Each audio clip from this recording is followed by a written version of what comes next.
And the answer is yes. But with every sacrifice, as long as there's something positive on the other end, I feel like it's all understood. Like, I don't know, my daughter, for instance, obviously she doesn't get 100% of the time that she probably should from her mom because I'm making graphics or I'm on a phone call or a conference call or I have a show or, whatever it is at that time. But then I hear her in her room, pretending to talk to her podcasters in her mirror and stuff like that. So is it a bad thing, really? Or is she really learning to be a little mini-me? And that's exactly what's going on. So sacrifice, yes, but with good intentions. And as long as things like that keep happening, it's inspirational. So it's, people ask me, because I don't make music, why do I do what I do? Or, how am I successful? I'm successful when the team wins because I'm a lot of times connecting the dots and giving them tools that they need in order to do so.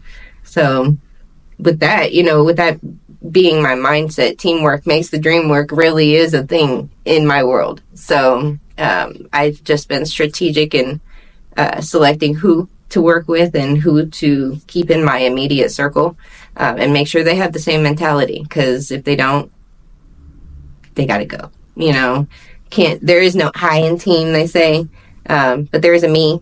That's, everybody has that little smart ass comment at the end. But when you have a group of people, no matter how big it is, it could be 2 people as a group, 5 people as a group, however big it is. If those people have the same mentality and a common goal, it can blossom into many different things because everybody's potentials are different.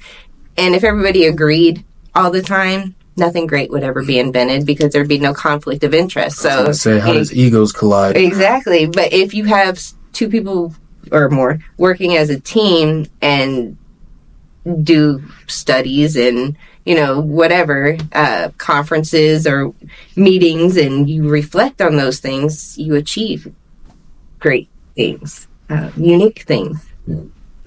Let's say if a local artist is listening right now, he wants to know a budget for a single that he wants to work in his city, specifically just to have his name around the city. One song, let's say the song is of good quality, high quality. What's the budget? And then just give some. You don't have to go into detail because I know you could go, there's hella things you do for one song, but something that we don't know. I would say, are we talking radio? Everything for the city, just to be just to start conquering. I mean, if you do radio, it's not going to be just the city because radio is worldwide now. Right. iHeart owns a lot of the radio stations streaming. I would say real numbers, realistically, local, I'd say 50K is a good number for local numbers. 200K if you want to push the button and make it go. Okay. And that's just roundabout figures. You could probably look it up online and it probably say about the same. But yeah, when it comes down to, the splits and production, purchasing the beats, mix and mastering. Why is it? I got a question for artists. Y'all want to ask me all these questions. How come I see y'all outside in a $200 outfit, but your music is not mixed and mastered? What? Please make it stop. Please. Thanks. And auto-tune too. Cut. You're not a big fan of auto-tune? T-Pain did it well. Let it live. Die or something. Yeah. No, I think it was a great wave that T-Pain obviously did excel in. And I think that a lot of there is such a thing as being out of tune with auto-tune.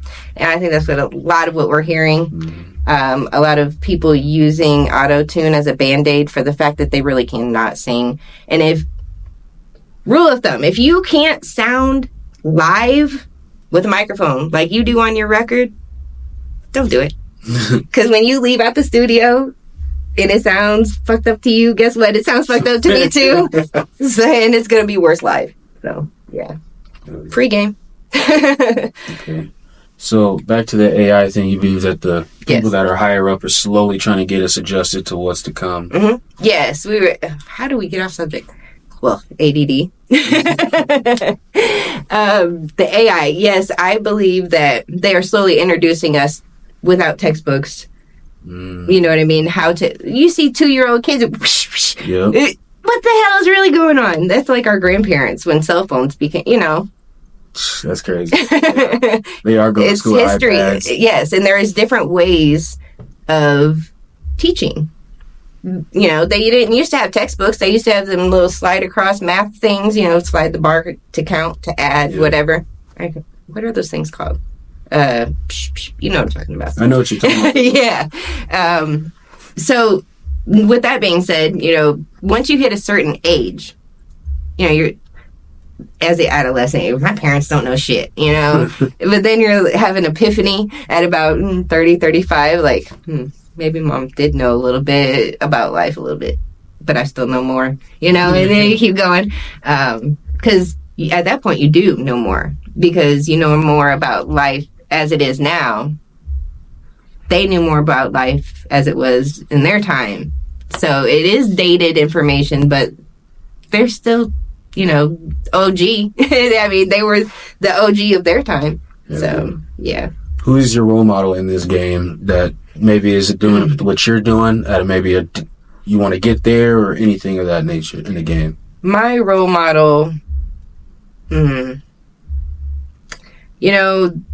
honestly, when it comes to life in itself, I would say I idolize more probably my dad. But idolize like professionally, or just someone that you aspire, or someone that gives motivation to keep going. You know what? I'm in competition with myself yesterday. I'm only trying to be better than I was yesterday, today. If I can do that every day, I think I lived a successful life. Oh, yeah. So, yeah, that's my answer. So explain St. Louis for me. I've never been. Is there always shows every weekend going on in hip hop? Is that why, another thing about it? Are people searching for it? Kind of like you said, everybody has a hand in it. Is there a way we could change that in Fort Wayne? You know what? The industry's changed a lot in St. Louis in the last few years. How primarily a lot of violence. We all know St. Louis is numero uno on the list of most dangerous cities. Is it more dangerous than this city per capita? I don't think so. I think it's just as dangerous. But the venues, they crack down and they'll refuse to do a certain type of show or a certain artist or whatever. It's political. I get it. But so with that being said, East St. Louis, for those of you that don't know, is not actually in Missouri. It's in Illinois. It's just the name of a city in Illinois. It's East St. Louis, Illinois, St. Louis, Missouri. Just like Kansas City, Missouri. Okay? Yeah, 2 different places. But East St. Louis is where all the titty clubs are at. And that's where all the big popping clubs that we do shows at are at. If they're not across the bridge, they're like in the city inside St. Louis, like in the city limits. The county is, forget about it. So with that being said, with the industry changing so much and those opportunities being limited, no, not every weekend anymore. It used to be though. Just like Pierre's used to have the V with Big Keys, DJ. I'm that old. When it was like a techno club, a karaoke bar, all at one time. Yeah, not anymore. And it's because now they're doing a good job of getting things going again. And I've been participating in a lot of the hip hop stuff going on. I did my first show there and made myself visible. Like I said, February the 10th actually was the date. I brought PBE Pluto and Rap-A-Lot Midwest to Pierre's for a show. And I didn't put my name on the flyer. presented by. I didn't even put my logo on the flyer. I didn't put presented by anybody. I wanted kind of it to have the reverse effect. I wanted people to know that the show was happening, but I wanted them to be asking each other who did it. And only a select few people that participated in the show actually knew. So everybody, gossip, that's how it is. People are just gossipy. I play onto that. I played into that, and here we are 6 months later, and I've done that show. Participated with DJ. No, he says he's a question, not a statement. Who is Kilo? Question mark. The DJ here in Fort Wayne, Kilo, is a business partner of mine. And when, he realized what I was trying to achieve, he allowed me to participate in shows. I Swear Vezo at Pierre's, Finesse 2 Times at Pierre's. Were you at that show? No, I know those artists. I listen to them on my playlist. If you saw Finesse 2 Times show in Fort Wayne, for those of you watching, if you saw the live Baby Goat that they actually walked on stage with them, that was us. That was Rap A Lot Midwest. That was Ink Dog, actually, and Dreadheaded Cowboy from Chicago. And then I invited them back here for the toy drive that we just did December the 1st, the same day as the Little Skies concert at Pierre's, which was packed. It was crazy. It was like 1,200 people. The toy drive, we donated the toys to Scan, which they furnish toys and household needs and things for foster homes here in Fort Wayne. So we actually delivered the presents in person. We took them down there wrapped and everything. So it was an experience.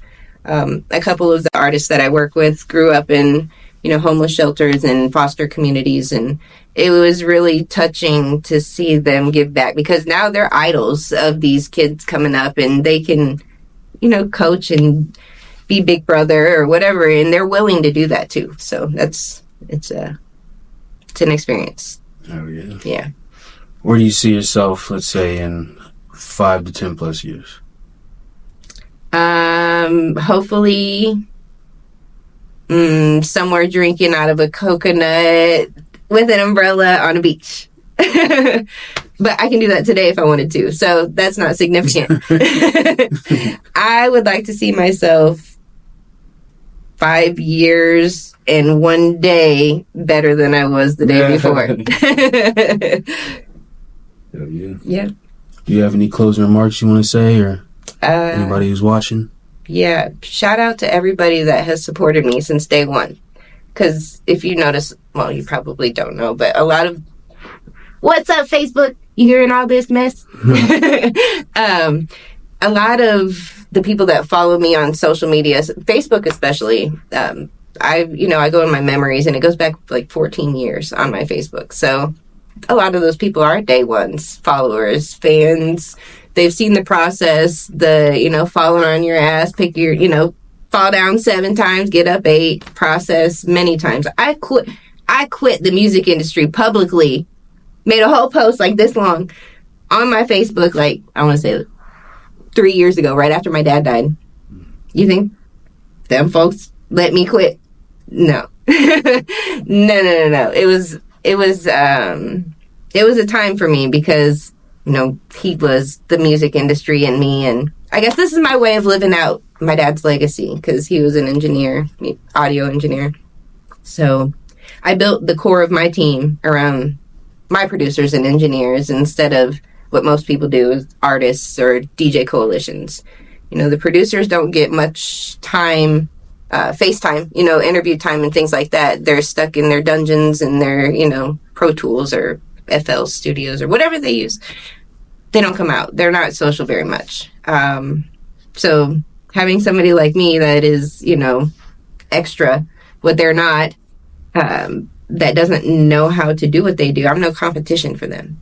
So, but we have a common goal, and the process to get there, my process is a little different than theirs, but I utilize their services just as much as they do me. They do PR for me, and I do PR for them. Like, it's just consistently teamwork. Yep. So your network really does determine your net worth. It really does. Thank you. You're welcome. Thank you for stopping by. See you later.